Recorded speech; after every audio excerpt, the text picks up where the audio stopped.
Ladies and gentlemen, my name is Julie Maxton. I'm the Executive Director of the Royal Society, and it's my pleasure to welcome you all to the Society tonight for a very special evening. I was very surprised as I stepped up here to find a golden envelope with winner, and I am not the winner, so I won't touch it. So I have a few jobs to do. The first is to do some housekeeping. Can I please ask you to switch off, or at least switch to silent, your mobile phones? It would be really appreciated.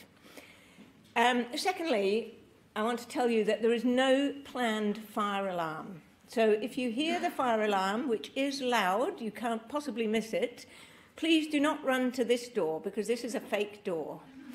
Go either there or there, so do not come here. And thirdly, I want to say that this event is being live streamed and recorded, and it will be available on the Royal Society website later on. And my final task is to hand over to the President of the Royal Society, Savenki Ramakrishnan. He's a most distinguished scientist. He has many claims to fame, but perhaps his biggest is that he shared the Nobel Prize in Chemistry in 2009 for the studies in the structure and function of the ribosome. I have to say it is a sadness to me that there isn't a book tonight on the ribosome, but I'm hoping that in the future there might be one. Thank you.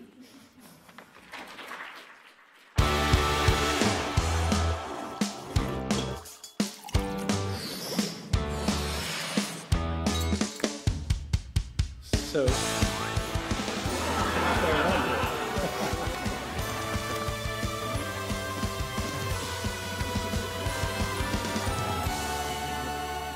well, there we are. You know what this event is about. So anyway, I'm really happy to be here. This is one of my two favorite events of the year that I get to take part in as President of the Royal Society. And it's a real pleasure. And we're in our 30th year of the Royal Society Book Prize, which is now, thanks to sponsorship by Insight Investment, known as the Insight Investment Royal Society Book Prize. It's the same prize that's championed a variety of writers who have now gone on to fame for their authorship, like Stephen Jay Gould, Stephen Hawking, Jared Diamond, and many others. And it's a great way to publicize popular science books. You might ask why, what is the importance of science, general science writing? I mean, shouldn't we just read technical books and so on? But there's so many reasons why science writing for the public is important.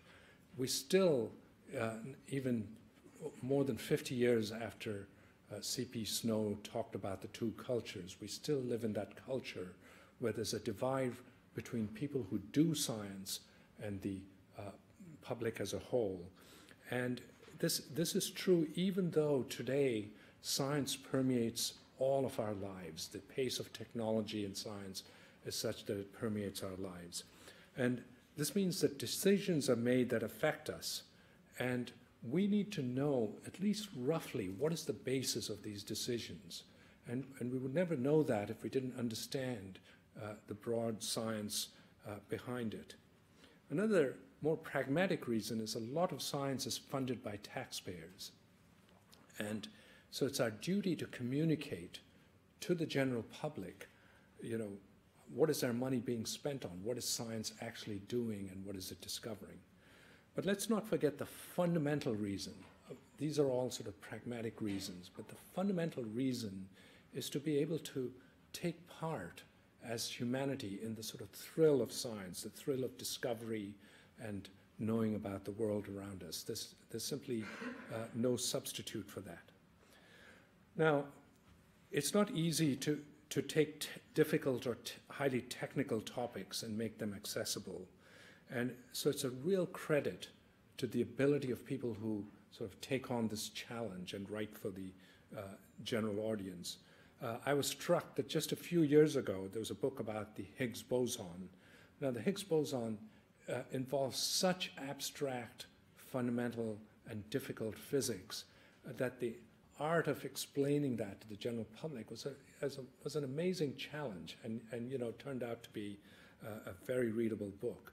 And I should say that, like most scientists, when I was growing up, I was inspired by popular science books, written throughout the ages.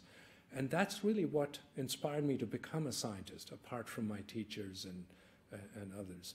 And so, you never know when you write a book who you're going to, inspire. So I think this is all of us owe science writers a great debt.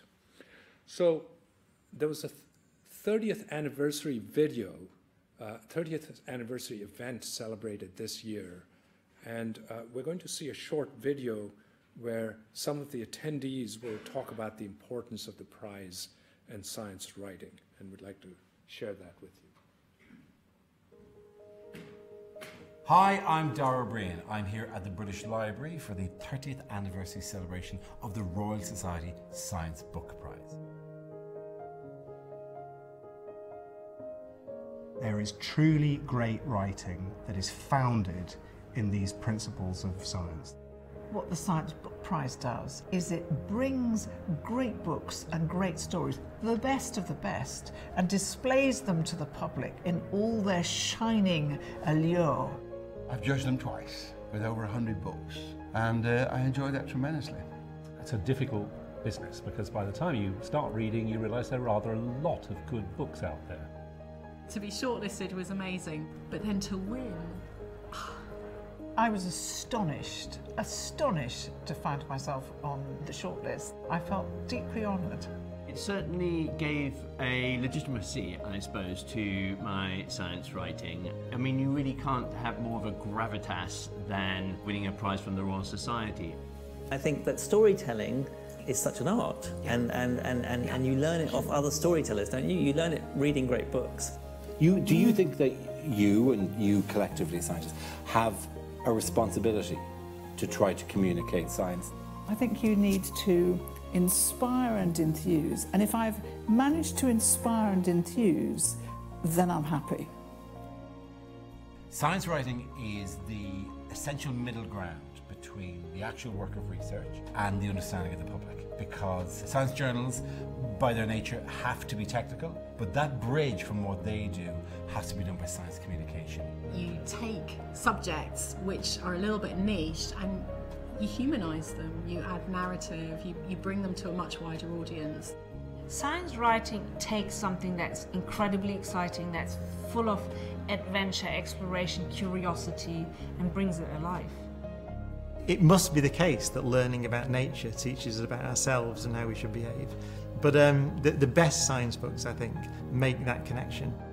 Attempting to write about science has completely expanded the way I look at the world because of trying to explain the nature of science and scientific observation, and I'm hugely grateful for that. I work for a company called Insight Investment. One of the reasons why we sponsor the prize is to inspire young people to pick up a science discipline. It's one of the books on the list, The Language of the Genes by Steve Jones, that was the reason I became a geneticist. To encourage good science writing, I think, is enormously important, because that's one of the main ways of communicating science to non-scientists, which I think is vital for the future of humanity. In terms of the significance of the book prize, it is unmatched.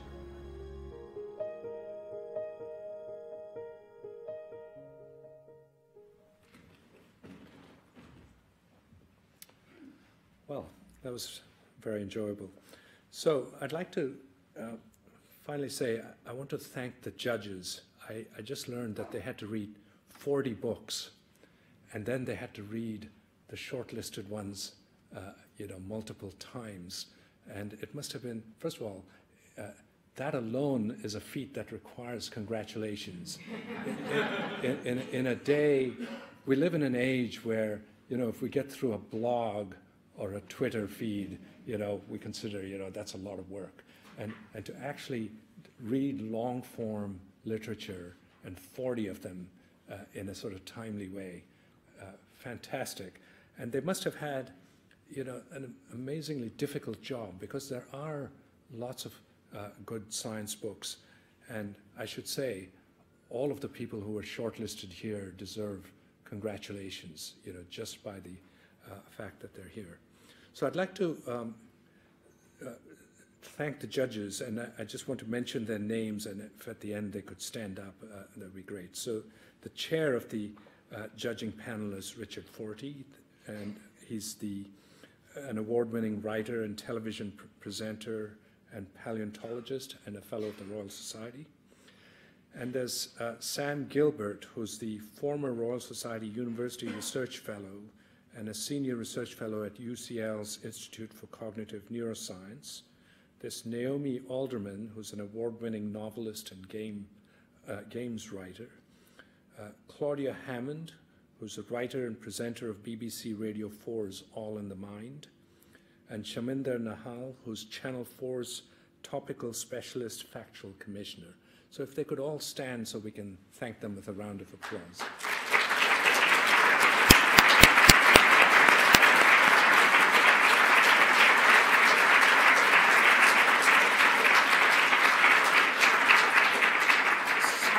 Thank you. So it's now my pleasant task to hand over the proceedings to Brian Cox, who's going to host the rest of the evening. And among other things, he's going to talk to the shortlisted authors about their works and about science writing. So Brian, it's over to you.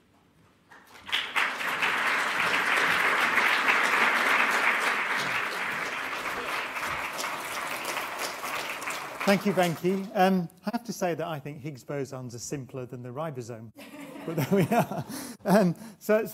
Well, good evening. I'm your host for this evening. I am the Royal Society's Professor for Public Engagement in Science. The judges were thrilled particularly with the variety and breadth of this year's shortlist in the landmark 30th year. The books explore new frontiers, both internally and as far as infinity. They grapple with the big questions of our time. So what it is to be human, gender politics, aging, and I must add, cephalopods. Well, I got a note actually from Peter Godfrey Smith, because he said, what is a cephalopod? I can tell you, he sent me, because he's not here tonight, but he sent a note. He said it's a kind of mollusk, an invertebrate animal, like squids, cuttlefish, and slugs and clams. So there you go. One of the big questions of our time. It takes great skill, of course, to tackle complex subjects like this and convey them in such a comprehensive, compelling and enjoyable manner. Now, if you're watching the live stream tonight and would like to ask a question to the panel, you can tweet using the hashtag SciBooks, so that's one word, and we will try to find time to ask those to our panellists. We have about 45 minutes to chat with the four panellists, or the four authors that are here, and we also have video messages from the two authors who couldn't be here. So let's now take a look at the 2007 shortlist. The first is Beyond Infinity, an expedition to the outer limits of the mathematical universe by Eugenia Cheng. It says here, Eugenia, the international maths sensation, Eugenia Cheng, Beyond Infinity takes readers on a hugely enjoyable journey into the world of maths to reveal the inner workings of infinity.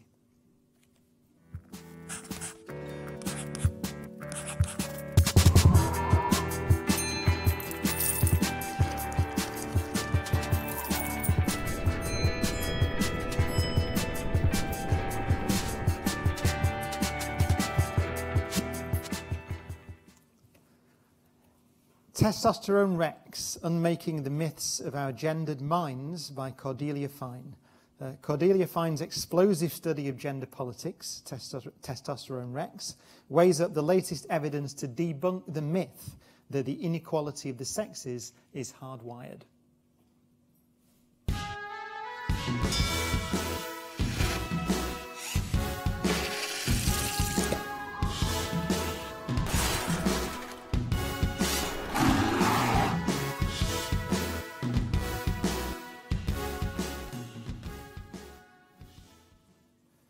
Other Minds, The Octopus and the Evolution of Intelligent Life by Peter Godfrey Smith. Peter Godfrey Smith's Other Minds, a close-up look at the octopus, is a fascinating examination of intelligent life on our planet, revealing much about the octopus's mind and our own. Now, unfortunately, Peter couldn't be here tonight, but he sent a message from Australia.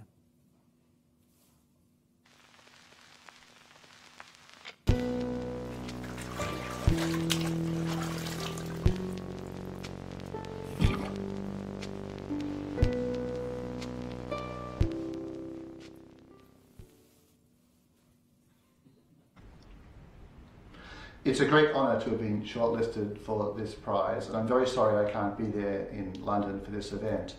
There's a connection, in fact, between the reasons for my absence and my sense of this honour, and this has to do with the fact that I'm teaching a lot at the moment, and I'll be lecturing over these couple of days, in fact, about the history of the Royal Society, its role in founding the institutions of science as we know them. So I'd like to thank not just the committee and Insight Investments, but also Robert Hooke, Robert Boyle, Henry Oldenburg, and those other classic figures from the 17th century in making this all possible.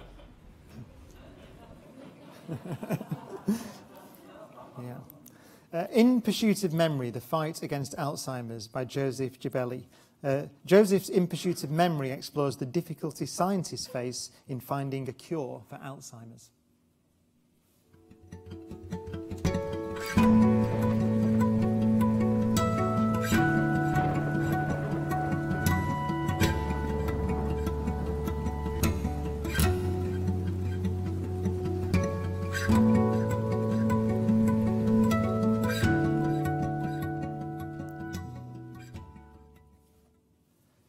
The next book should win the award for the longest subtitle of this year, is To Be a Machine, Adventures Among Cyborgs, Utopians, Hackers, and the Futurists Solving the Modest Problem of Death, by Mark O'Connell.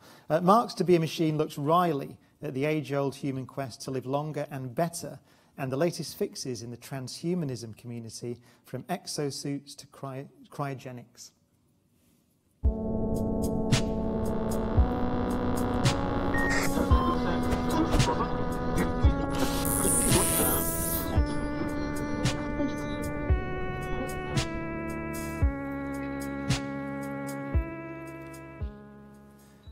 And the final book on the shortlist is I Contain Multitudes, The Microbes Within Us and a Grander View of Life by Ed Yong. Ed's Contain Multitudes looks at our internal ecosystems in a fascinating study of the millions of microbes that live within us.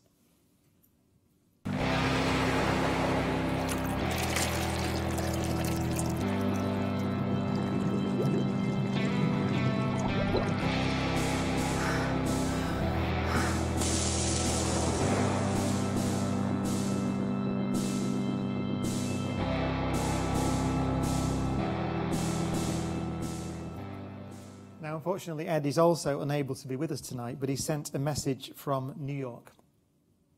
So greetings to everyone back in the motherland. I am currently stranded across the ocean and unable to attend tonight's ceremony, but I'm delighted to have the chance to be able to talk to you nonetheless.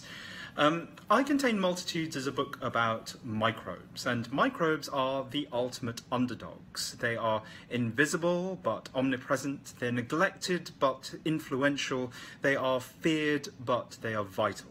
And all of that makes them, and the people who study them, excellent protagonists for stories. I hope that the judging committee enjoyed reading their stories. I have no idea what my odds are tonight, but as a chronicler of underdogs, I am thrilled to be shortlisted at all. Have a great night, everyone. Cheers. Well, congratulations to all the authors.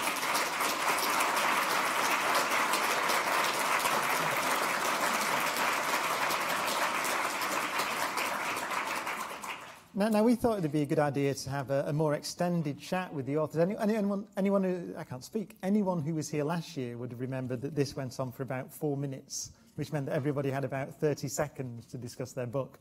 Tonight, we've got the luxury of about 40 or 45 minutes. And for the last 15 minutes or so, I'll throw open the floor to the audience for questions to the authors. But we thought we'd start by... for those of you that don't know the books, and I should say that they will all be for sale in the foyer, and I think can all be signed as well. We thought that we'd start by having a brief reading from each book.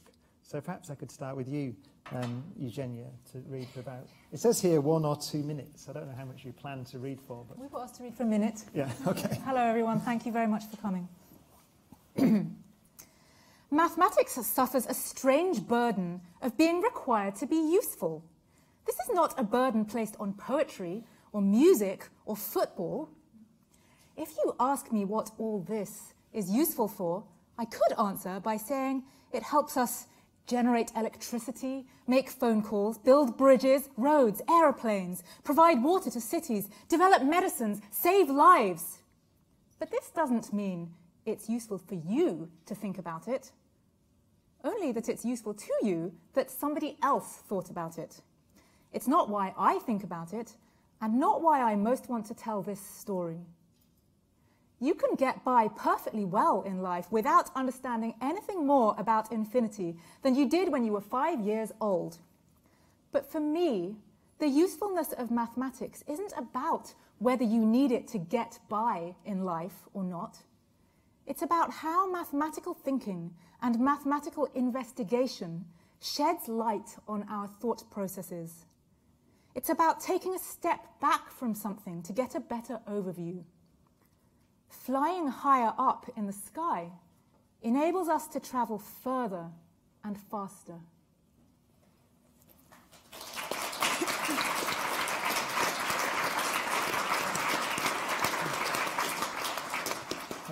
Cordelia. One memorable evening, I mentioned over the family dinner that it was time to get our newly acquired dog desexed. At this point, I should explain that my older son has a strange, unchildlike interest in taxidermy. Thus, ever since this boisterous, loving canine entered the household, my son has been campaigning for the dog, after it dies, to live on not just in our hearts, but in a tasteful formaldehyde-preserved pose in the living room. To my son, then, my remark about neutering offered the possibility of a stopgap until that day should come. Dropping his cutlery in excitement, he exclaimed, "We could have his testicles made into a keyring." A lively debate on the merits of this idea then ensued. I share with you this intimate moment from fine family life for 2 reasons. First, I wish to draw attention to the fact that, contrary to a prevailing view of the feminist as the kind of person who could think of no more inspiring and motivating a start to the workday than to unlock her office with a set of keys from which dangles a man-sized pair of testicles, I strongly vetoed my son's suggestion. The second reason is that there is a useful metaphor here. A pair of testicles hanging on a keyring is bound to capture attention, to mesmerise. That's some keyring you have there, people would politely comment. But what they'd really mean is that in some important way your identity had been defined. Idiosyncrasies, complexities, contradictions, characteristics in common with those who don't have genitals on a keyring, all this fades into the background. Who you are is someone with a testicle keyring. Biological sex can capture our attention in much the same way. ... Thank you.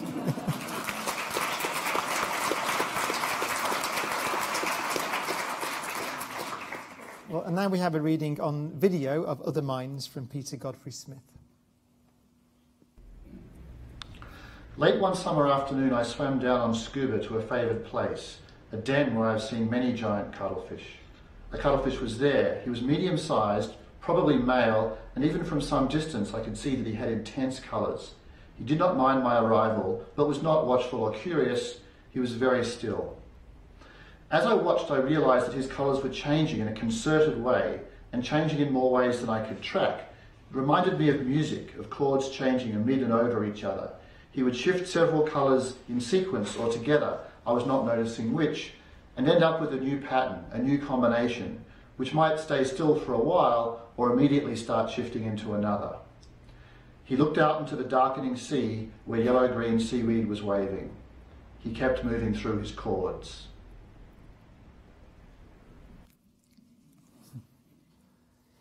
And now in pursuit of memory, Joseph.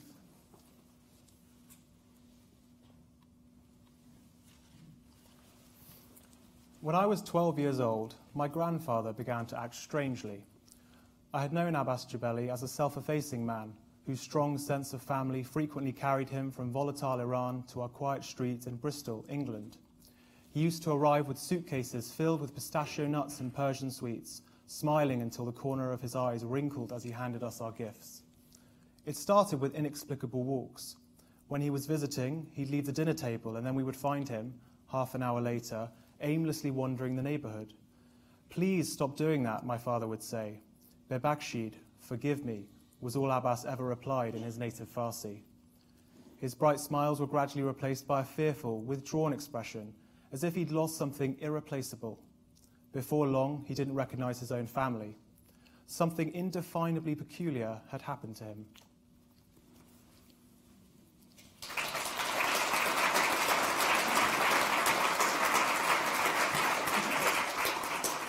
Finally, Mark, to be a machine. All stories begin in our endings. We invent them because we die. As long as we've been telling ourselves stories, we have been telling them about the desire to escape our human bodies, to become something other than the animals we are. In our oldest written narrative, we find the Sumerian king Gilgamesh, who, distraught by the death of a friend and unwilling to accept that the same fate lies in store for him, travels to the far edge of the world in search of a cure for mortality. Long story short, no dice. Later, we find Achilles' mother dipping him in the Styx in an effort to render him invulnerable. This, too, famously does not pan out. See also Daedalus, improvised wings. See also Prometheus, stolen divine fire. We exist, we humans, in the wreckage of an imagined splendor. It was not supposed to be this way. We weren't supposed to be weak, to be ashamed, to suffer, to die. We've always had higher notions of ourselves. The whole setup, garden, serpent, fruit, banishment, was a fatal error, a system crash. We came to be what we are by way of a fall, a retribution.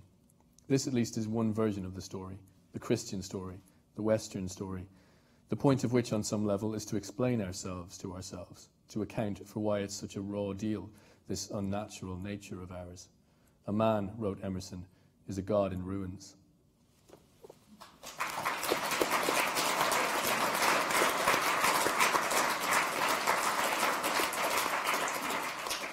And actually, finally, we have Ed, I Contain Multitudes. Rob Knight, a tall, lanky New Zealander with buzz-cut hair, is a scholar of microscopic life, a connoisseur of the invisible. He studies bacteria and other microscopic organisms, microbes, and he is specifically enthralled by those that live in or on the bodies of animals. To study them, he must first collect them. Butterfly collectors use nets and jars, but Knight's tool of choice is the cotton swab. He reaches over with a small bud and rolls it over the nose of Barber the pangolin for a few seconds, long enough to infuse the end with pangolin bacteria. Thousands, if not millions, of microscopic cells are now entangled in the white fuzz. Knight moves delicately so as not to perturb the pangolin, but Barber couldn't look less perturbed if he tried. I get the feeling that a bomb would go off next to him and his only reaction would be to fidget slightly. Barber is not just a pangolin, he is also a teeming mass of microbes. Some of those live inside him, mostly in his gut. Others live on his surface, his face, belly, paws, claws and scales. Knight swabs each of these places in turn. He has swabbed his own body parts on more than one occasion, for he too hosts his own community of microbes. So do I, and so does every beast in this zoo. So does every creature on the planet, except for a few lab animals that scientists have deliberately bred to be sterile. All of us have an abundant microscopic menagerie, collectively known as the microbiome. Sponges are among the simplest of animals, with static bodies no more than a few cells thick, and they are also home to a thriving microbiome. Sometimes, if you look at a sponge under a microscope, you will barely be able to see the animal for the microbes that cover it. Ants live in colonies that can number in their millions, but every single ant is a colony unto itself. A polar bear trundling solo across the Arctic with nothing but ice in all directions is completely surrounded. Bar-headed geese carry microbes over the Himalayas, while elephant seals take them down into the deepest oceans. And when Neil Armstrong and Buzz Aldrin set foot on the moon, they were also taking giant steps for microbe kind. When Orson Welles said, "We are born alone, we live alone, we die alone," he was mistaken. Even when we are alone, we are never alone.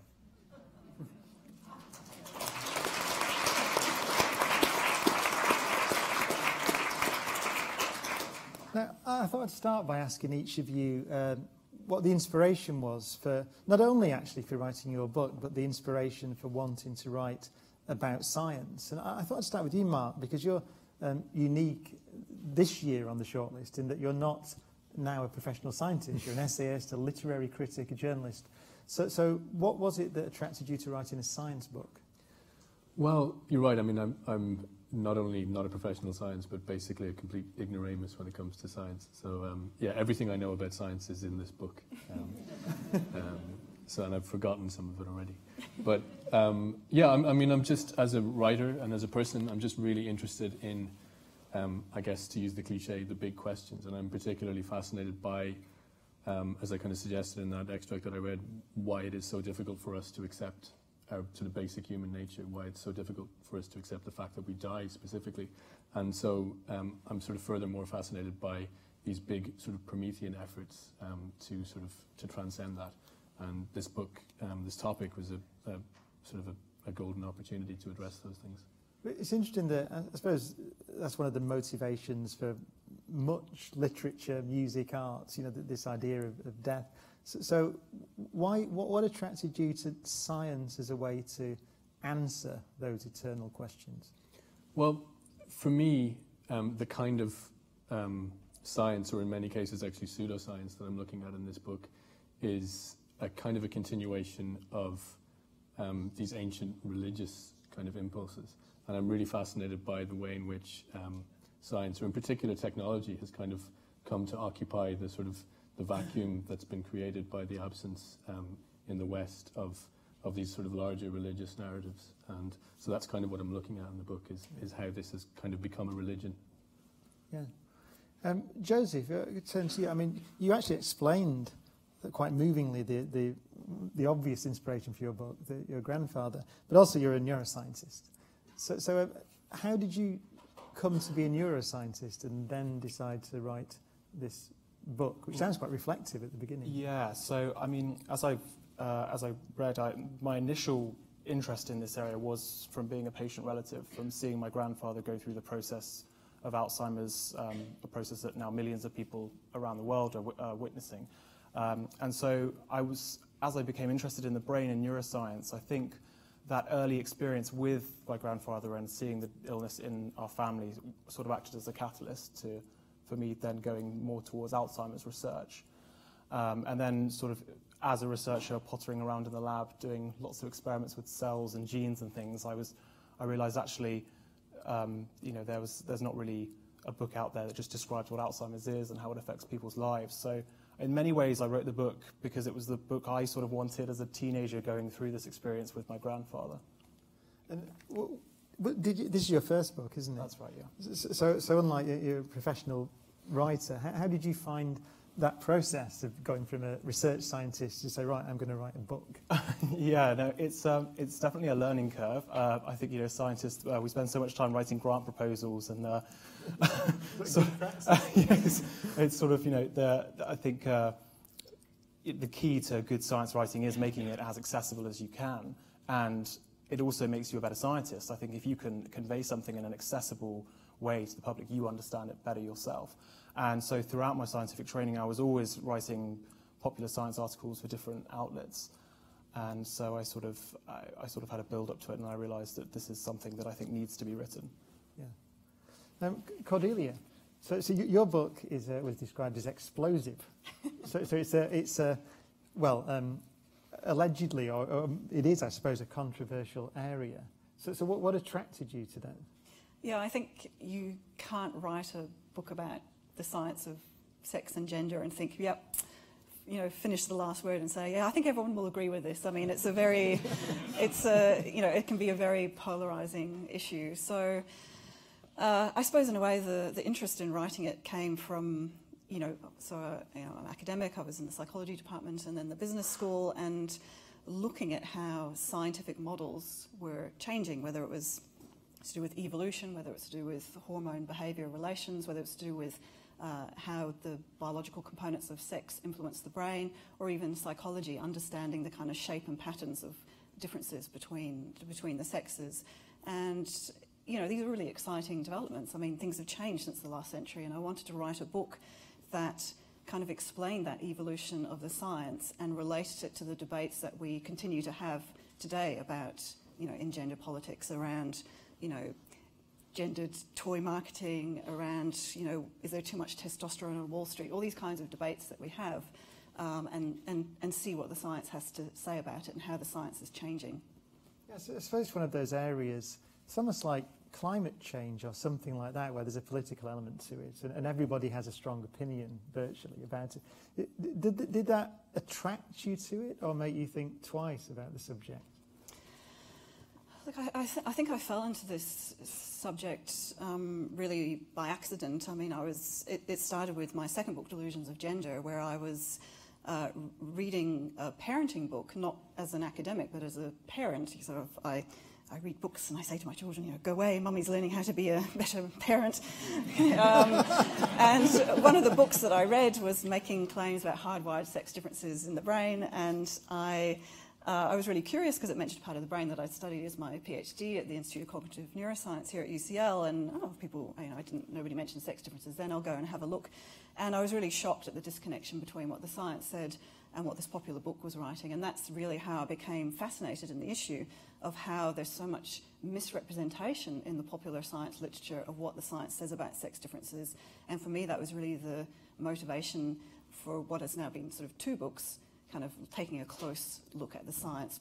First of all, how it often gets misrepresented in the popular literature, but then also becoming fascinated with something that I hadn't fully appreciated when I first started writing Delusions of Gender, which is how our implicit assumptions about the sexes actually influence the scientific process itself. Yeah. I think, Eugenia, your book is, I suppose in a way, something that everybody knows nothing about or assumes they know nothing about. It's at the opposite end of the spectrum, isn't it? I mean, particularly infinity. So why did you choose that? It's probably one of the most difficult mathematical concepts, I suppose, isn't it? Or the basic mathematical concepts. That's exactly one of the reasons I chose it, because everyone has ideas about it, and even small children can ask questions about it.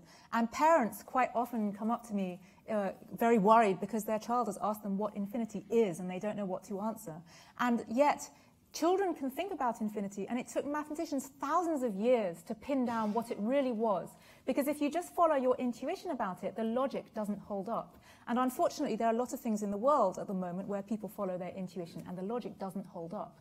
And so for me, this was a very good subject to use to explore that gap between intuition and logic, starting from children's first ideas all the way through thousands of years of mathematical research. And because there's such a huge gap there between the intuition and the mathematical answers, it's a ripe area, a huge jungle full of things that we can explore and weird creatures that we can find. And that's why I wanted to write about it. And I suppose in a way you had the hardest job in a sense, because I suppose that certainly here you're writing about death and about a disease that touches many of us in our families and perhaps ourselves, and then sex and gender. Mathematics is the most abstract of sciences, essentially, isn't it? So do you find it difficult to convey those ideas? I think my main question is, how deep do you go? How do you draw the line? Because obviously, I know that infinity is a difficult subject, right? It's very complicated. Yes, so, and everyone always says to me, how does the book end? Or something like that.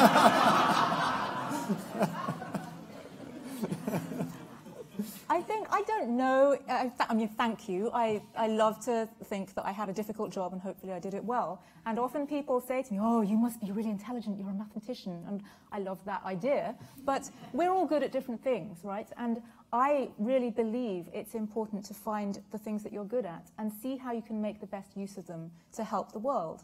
And I do think that my research, although it's very abstract, does eventually help the world, but it's very distant, it's very far removed, and the knock-on effects might not be very discernible. And so I've always felt that teaching is a much more direct way I can help the world.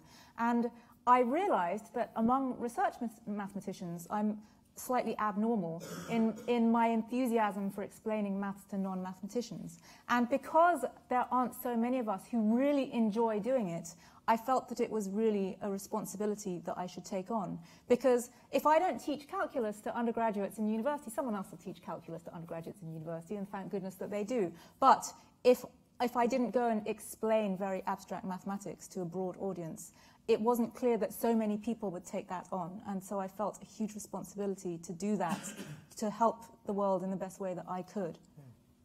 Now, we saw the list of books, the 30th year of the books, and Venki referred to it, these great names, Stephen Hawking and I think Steve Jones. And so I wondered if I could ask you, in terms of science books that have inspired you, the great science books over the years that you've read, are there any that really jump out, perhaps? Well, I started by reading Ian Stewart's books, of course. He's such a prolific maths writer.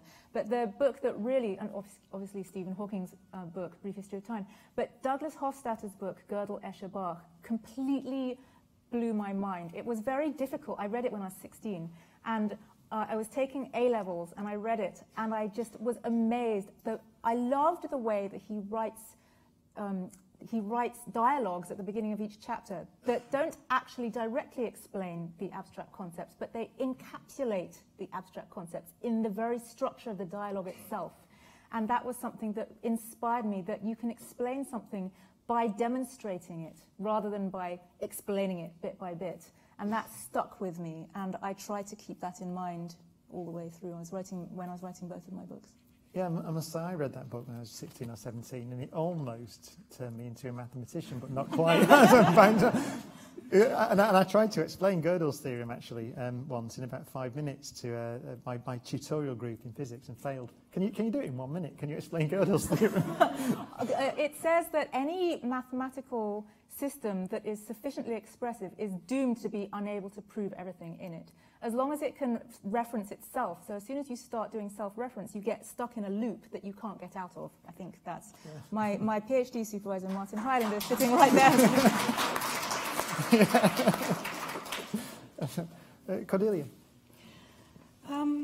Look, I think there are so many enjoyable science books that I've read, but I guess the ones that are kind of warm my heart and I see as an inspiration are some of the, I suppose from the line of work I'm in, that are these sort of critiques of science from a feminist perspective. And, you know, unfortunately there have had to be so many of them. In a sense, you sort of feel like you're just sort of taking the baton from one person and sort of continuing on. But I think one that really stands out for me is Carol Tavris's The Mismeasure of Woman.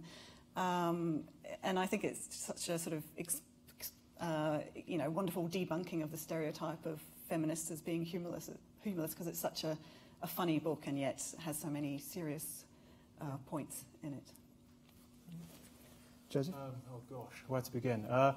Oliver Sacks' books were a great inspiration to me. I loved the sort of detective style investigation of the brain. I've read nearly all of his books and I'm always captivated by them. Also, I would say Siddhartha Mukherjee, The Emperor of All Maladies, the book about cancer, I found that to be very inspirational. And I'm also a big fan of books by people like Nick Lane and biochemists and Steve Rose. And so I'm sort of interested in this idea of diseases like Alzheimer's being this, this puzzle that we can solve and having that detective element within it, but at the same time, sort of branching out into, what this says about the self and these existential philosophical questions that arise from conditions like Alzheimer's and what Alzheimer's teaches us about the brain as well. So I think lots of popular neuroscience books are out now that are very good, and Oliver Sacks and others were a strong inspiration from the beginning, I think. Mark? I might be coming at this from a slightly odd angle as the sort of non-science person here, but I read a book called Technics and Civilization by Lewis Mumford, who I'm not sure whether he's widely read anymore, but he was an architecture critic and he wrote for The New Yorker in the 30s and 40s and 50s. But that is an amazing book, and I've been drawn towards writers, I guess like myself, who don't come from a science background and who tackle the big questions through science. So someone like John McPhee is a big person for me as well. He wrote a book called The Curve of Binding Energy, which again is probably not that widely read anymore, but is about nuclear power. It's just a beautiful, beautiful piece of writing above all else. I'm drawn towards science as an occasion for literature, I suppose. And those two books were definitely big sort of models for me. And when you were younger, because I suppose the scientists can often point to a book and say that inspired me to be a mathematician or a physicist. But for you, what were you reading when you were younger? I was reading mostly fiction, actually, and so I came to the kind of work that I do, non-fiction, through, I guess, sort of quite circuitous routes, through academia and through an attempt and failure to write fiction, like a lot of non-fiction writers. And so the books that sort of inspired me, and even still, are just anything where the writing is beautiful and where it sort of, gives me a slant on reality. So yeah, I'm not actually a big reader of science per se. But I think science is the big topic that needs to be addressed. So I'm very much drawn towards people who sort of grapple with the complexities without necessarily having, the tools that a scientist might have. Yeah. Well, I think it's time to throw it open to your questions. So does anybody have a question for any of the authors? If not, I will carry on asking questions. You can ask a question about anything. Any of the science. Oh, there's one. At the back there. Hi, I'm Susanna, and I just wanted to ask, there are so many, all your sort of book topics can have a lot of myths in them that can be quite hard to dispel, and I was just interested to know, when you were writing the books, which kind of myths and sort of pervasive ideas that aren't necessarily correct you came across, and which ones you most strongly wanted to dispel? That's a good question. Does anyone want Wonderful question. Yes. Anyone want to take this? I'll start with that. With Alzheimer's disease, it's been a field that's been riddled with myths, which has been a huge problem for the field. It was actually one of the main reasons why the science behind Alzheimer's was sort of delayed for so long, and why it took so long for sort of the fear and the stigma to go away, and for us to understand that it's a disease like any other. I'd say with Alzheimer's, one of the biggest myths is that it's an inevitable part of aging.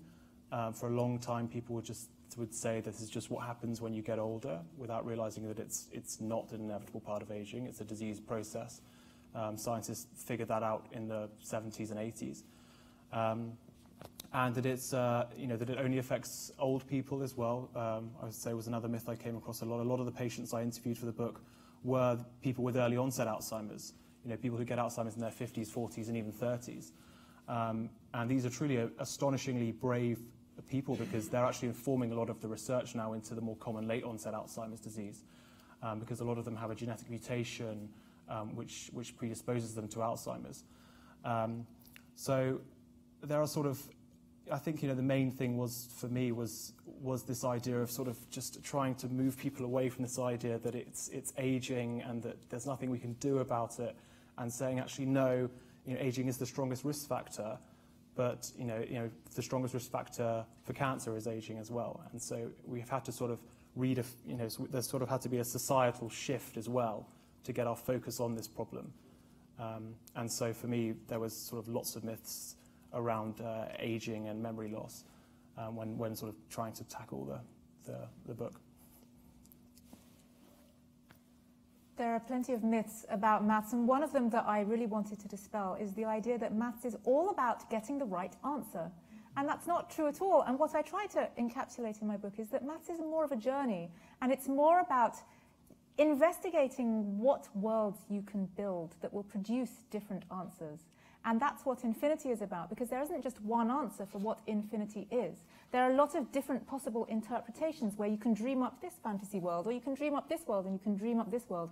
And one of the glorious things about mathematics is, because it's all ideas, you can just do that in your head. And yet people think of maths as something that's rigid and not creative, and therefore not for them if they're a creative type of person. And so I want to dispel the myth that if you're not good at maths at school, then maths isn't for you. Whereas I think, for example, if you can't cook, you can still eat food. And if you can't paint, you can still go and look at paintings in galleries. And so I want to show that even if you couldn't do maths at school, you can still appreciate what maths is there for and what it does. Cordelia, because your book is... Yes, where do I begin? Yes, it is about a myth or a legend.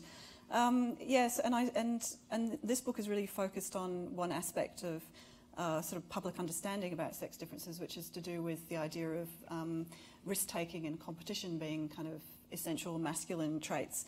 And so one of the key things for me in the book is sort of unravelling thinking about risk-taking as being this sort of masculine trait, because that's often drawn on to explain inequalities between the sexes in terms of, you know, who's got the balls, so to speak, a revealing expression, to make it to the top, so we don't, when people are lacking courage, we don't tell them to grow some ovaries, obviously.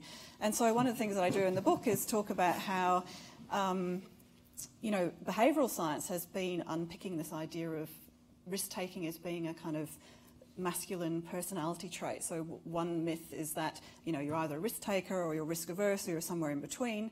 It turns out people are very idiosyncratic in the kinds of risks that they're willing to take. So someone who is willing to take financial risks may be very risk averse when it comes to physical risk taking or social risk taking, for example. So it's not that men have a sort of greater risk attitude per se. What distinguishes people who are willing to take a particular risk from someone who isn't is actually their perception of the likely benefits and risks. And in a gendered world, those risks and benefits can be quite different for men and women. So it's about unpicking the kind of background context to these kind of risk-benefit calculations that people are making.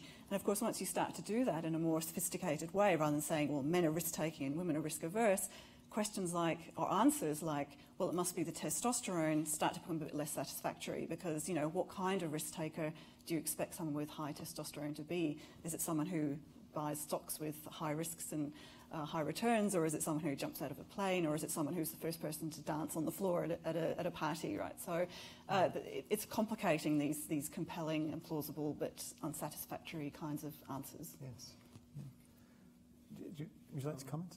Sure. Well, I'm not sure that I would think of myself as even having the confidence or authority to dispel myths, but I am interested in, I suppose, like literal myths, and I'm interested in faith, actually. I'm interested in how science, and in particular technology, has become a kind of faith. And so I look at things like cryonics, the sort of pseudoscience of cryonics in the book, and also the idea of uploading our minds to machines.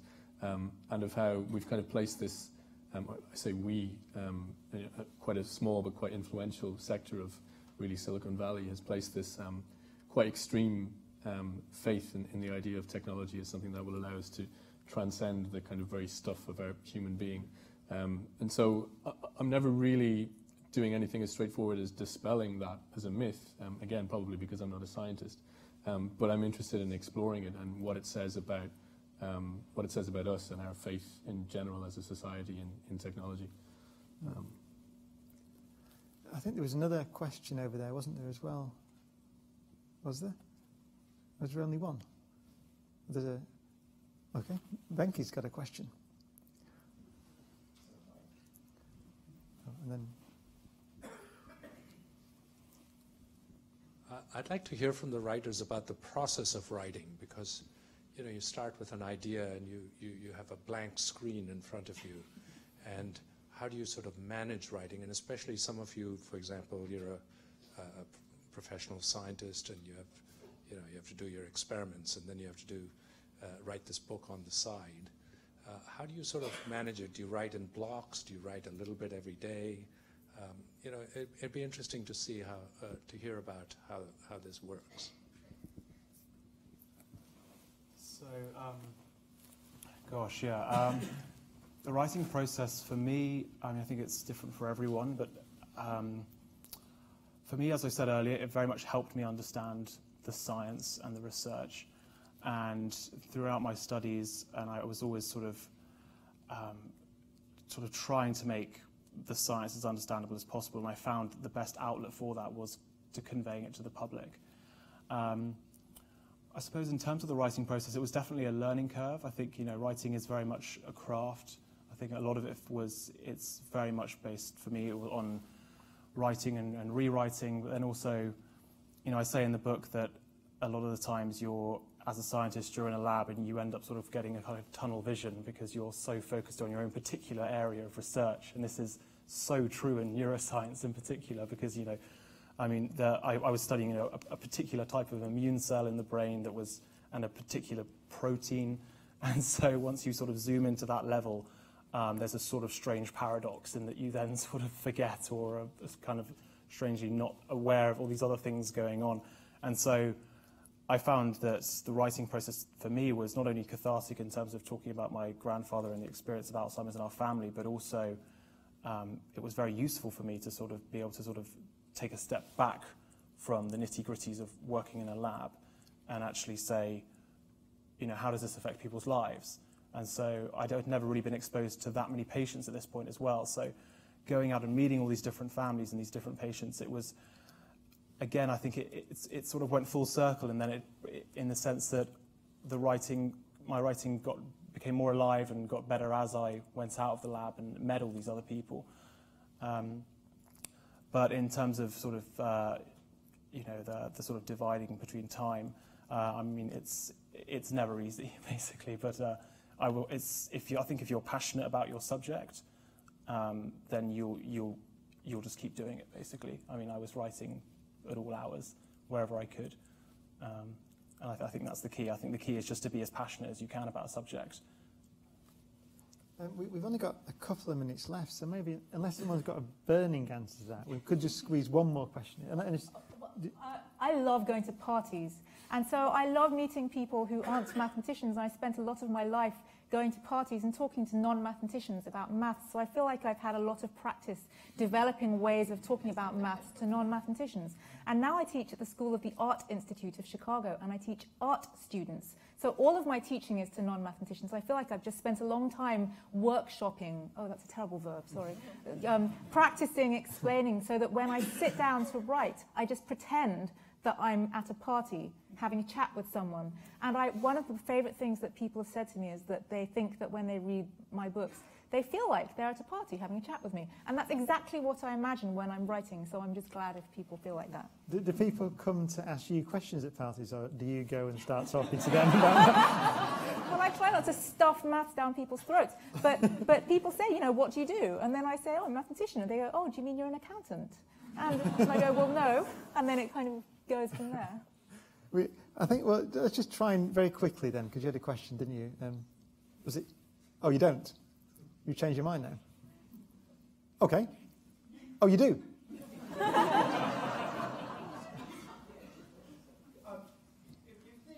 art of science writing is the art of explaining difficult concepts to the general reader, what was the most difficult thing to explain that you found in your book?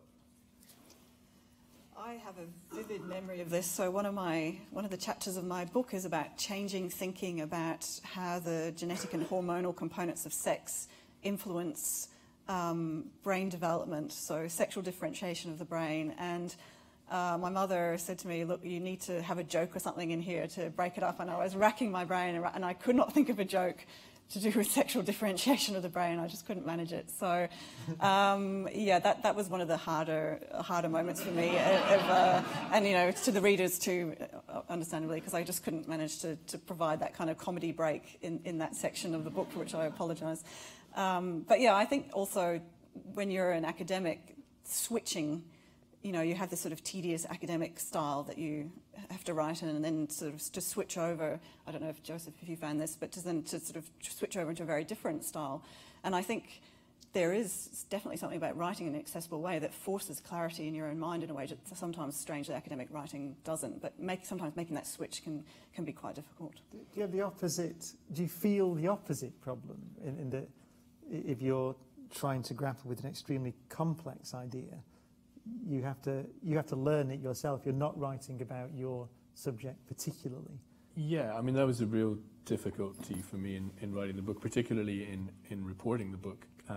That, you know, very hideously complicated things were being explained to me, and I would have, I think, genuine trouble sort of keeping up. So the part of my brain that was trying to understand would take precedence over the part of my brain that would be judging whether what was being said to me was viable scientifically or not. I mean, I've no sort of basis from which to judge these things. So that was a difficulty. And then there's sort of I guess I have a sort of a dual personality as a writer. There's sort of the reporter who goes out and tries to sort of grapple with things and gather information and sometimes have quite a lot of fun doing it. And then there's sort of the writer side who just sits in the room and agonizes over sentences, and they're both kind of in sort of conflict with each other, but hopefully it works. You said there that the writer inside, will your next book be a science book? Well, it's about the end of the world. Yeah, hopefully not factual. But yeah, no, it's about apocalyptic anxieties and those kinds of things that we're all undergoing at the moment. So there will inevitably be some science, but it's probably a little bit more political than science this time around. Just perhaps finally, I wondered, because you said you've written a book, you write many things, and you chose to write a book about science, and you're not a scientist. Would any of you see yourself writing a book that wasn't about your research area or science in general? I am heading in that direction. I forgot to ask my publisher if I'm allowed to say this. But am I allowed to say it? I am. So my next book is about logic and how we should use logic to understand social and political issues in the world more than we do at the moment. And the one after that is going to address gender issues in maths, science, and the world, and how I think we should be just talking about personality traits instead of being fixated on gender all the time. So that is somewhat away from maths, although it's based on my experiences. You got a novel in you? Yeah, I'm certainly going to carry on writing popular neuroscience. I mean, I'm kind of obsessed with the brain. I think it's the most fascinating thing to study. And it's a field that's still very much in its infancy. That's the great thing about neuroscience. There's all these incredible discoveries coming out all the time. And so, I mean, there's certainly more popular neuroscience books than me. Maybe at some point I can jump ship into a novel. I don't know. I haven't thought about that, but certainly popular neuroscience. Yeah, I had the failed fiction experiment, so that was, the manuscript that will never see the light of day. So I think one of the things that I love about being an academic and doing the writing is that the sort of two sides can feed each other. So in a way, the writing sort of follows the evolution of my academic work, and at the same time, the kind of broader scope that you can take in the sort of science writing can also spark ideas for which direction you want to go in as an academic. So it's a really nice balance. Professor of History and Philosophy of Science, aren't you? But that can be anything, really. Well, I was going to say it's a broad subject, so you may well broaden out beyond gender. That's right. Yeah, certainly. Okay, well, it is that time where I should say thank you all. It's fascinating.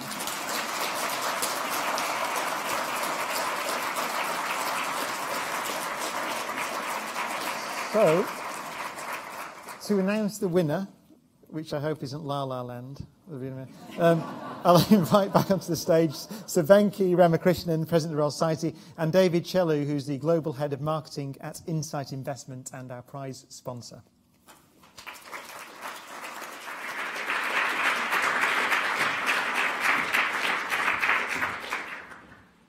So I don't know about you, but that was absolutely fascinating. And I have to say, it made me feel I don't envy the judges for having to have made a decision.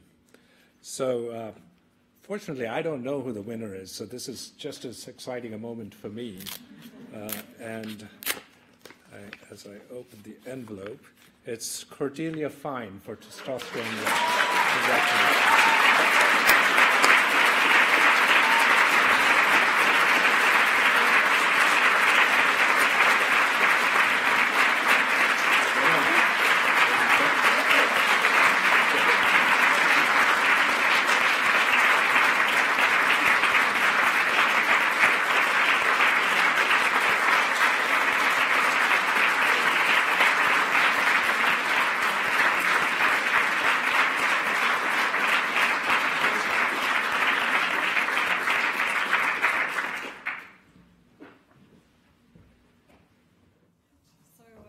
As I mentioned before, one of the myths I wanted to debunk in Testosterone Rex was that women aren't risk takers, and I thought there's a 1 in 6 chance that I'll be up here, so I won't worry too much about preparing some gracious words of acceptance. So, yeah, paid for that one. I'm not quite speechless, but this is just the most extraordinary honour. I'm filled with joy. Thank you so much. This is a tremendous honour to be the winner of the Royal Society Insight Investment Book Prize for this year. I'd like to start by thanking my publisher, Icon Books, who have been my wonderful, talented and incredibly supportive publishers for nearly 13 years now, so thank you very much to them. I'd also like to say a few words to thank a couple of people who've been very supportive through the often tortuous journey of completing Testosterone Rex. One is my mother, Anne Fine, who has been my sort of unofficial editor. She was always there to tell me when I was writing like an academic, which, needless to say, wasn't meant as a compliment, but as a flagging the need for a major literary intervention in my writing. And I'd also like to thank my partner, Karsten Morawski. He was one of the many generous academics who gave their time to give feedback on the book, but unlike the other academics, he also had to put up with living with me while I was writing the book, so many thanks to him. Finally, I'm sure I speak on behalf of all the shortlisted authors when I say thank you to the judges for their heroic task. I think the fact that having read so many science books as part of their service for the prize, that they could still speak so generously and enthusiastically about all our books is a tribute to their passion and commitment to the importance of science writing, as well as to their character, I'm sure. And of course, finally, thank you so much to the Royal Society and Insight Investments for supporting science writing with this prize. Thank you very much.